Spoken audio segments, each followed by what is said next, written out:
Hello. So in this video, we're going to be talking about how to build awareness. And building awareness is huge. This is the first step, and it is going to be ongoing for the rest of your life because you need to always be checking in with yourself and connecting with yourself. And when we are in survival mode, we're kind of living in this state of almost forgetfulness. Like we are just going through the motions constantly and we don't even pause to check in with ourselves. And this is how we're going to know, hey, I'm getting overstimulated. This situation is making me feel stressed. So it's really important that we start building this awareness by little habits during the day. So for example, we're going to talk about how to build awareness around thoughts. So 85% of our thoughts can be negative, and we have about 50,000 thoughts a day, which is crazy. I feel like I have like 100,000 because my brain never stops. Maybe you feel the same way.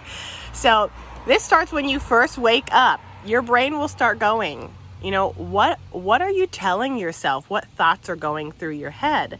Oh, I'm so exhausted. It's going to be a busy day. I didn't sleep. I have to do this, and this. So start being aware of what you are telling yourself. A lot of times they can be limiting beliefs, and these beliefs are usually unconscious. A majority of the time we are kind of like on autopilot, and we're just doing unconscious things without realizing. We might be saying things, a lot of us moms say, oh, I just don't have time. And if you repeat this to yourself over and over again, I don't have time, you're going to believe it and you won't have time. So pay attention to that. And you might be saying, oh, I'm just exhausted. I'm exhausted. I'm exhausted. Your thoughts create emotions, and emotion means energy in motion.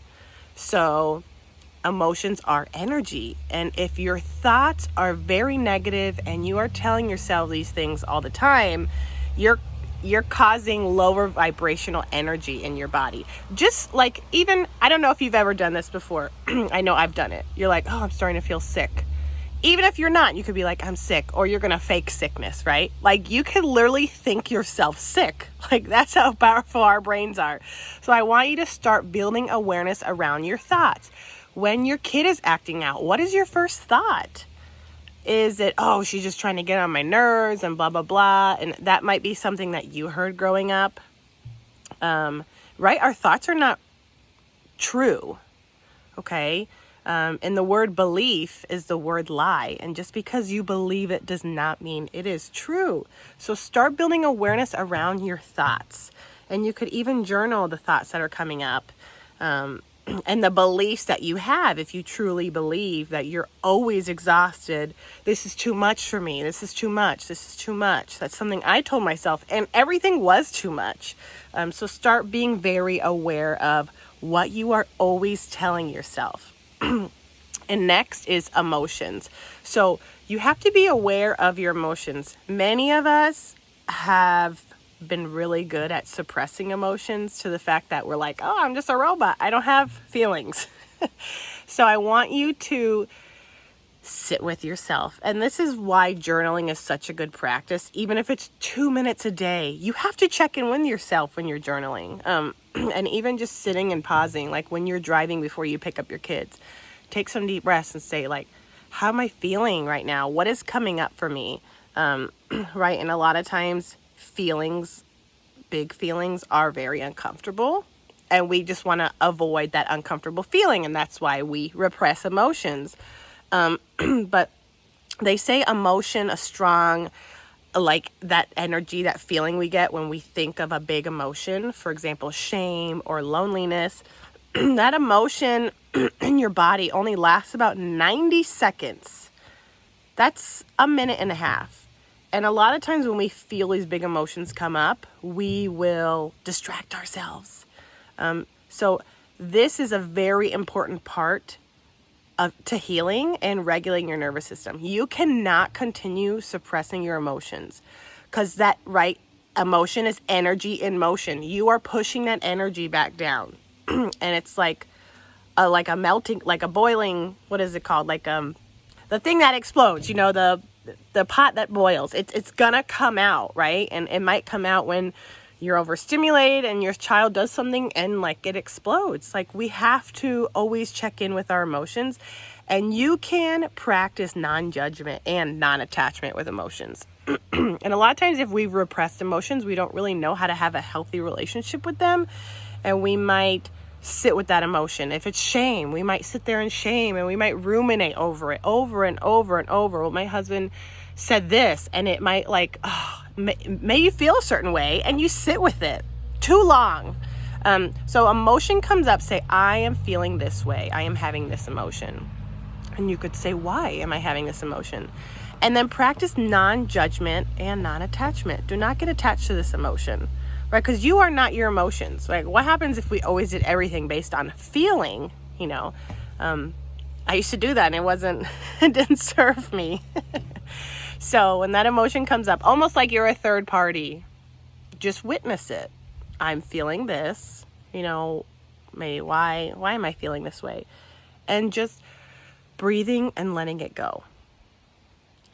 And sitting with that uncomfortableness. And when you begin regulating your nervous system, you're gonna get uncomfortable because you've probably been in a fight or flight state for so long. When you start feeling safe, you're gonna think there's a tiger behind you all the time. It's gonna feel really uncomfortable. So you have to get used to feeling a little uncomfortable as you begin having awareness of your thoughts and your emotions.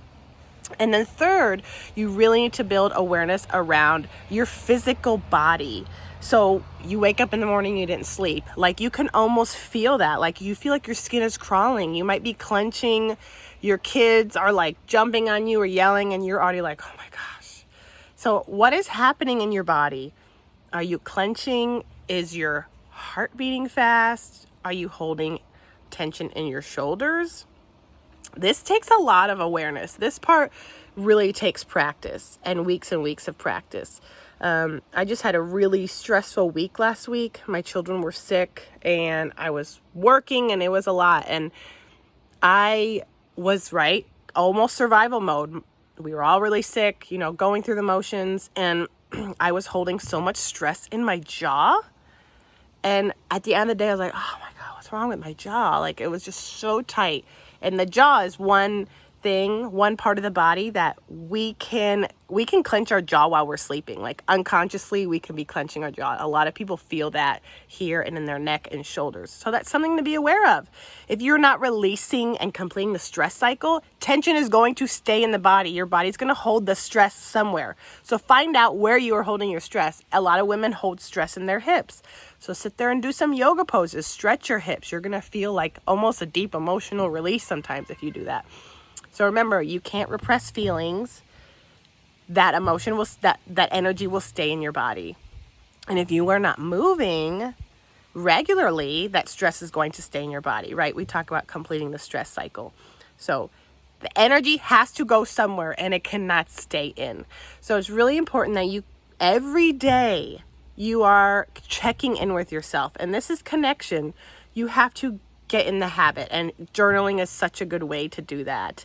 And it's so important that we don't live in this state of forgetfulness, because most of us were living in that, like maybe months or years at a time.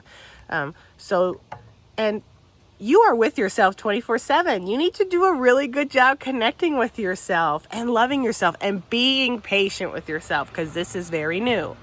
Your nervous system does not like big change. So take it slow, those little baby steps consistently, and get a little uncomfortable. It's going to feel uncomfortable, but it's important that you continue to build this awareness, and you pause when things happen.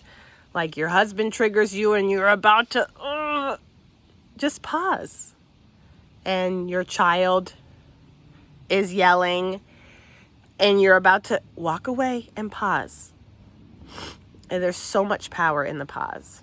So look at the journal prompts, continue doing your journaling, and let me know if you have any questions.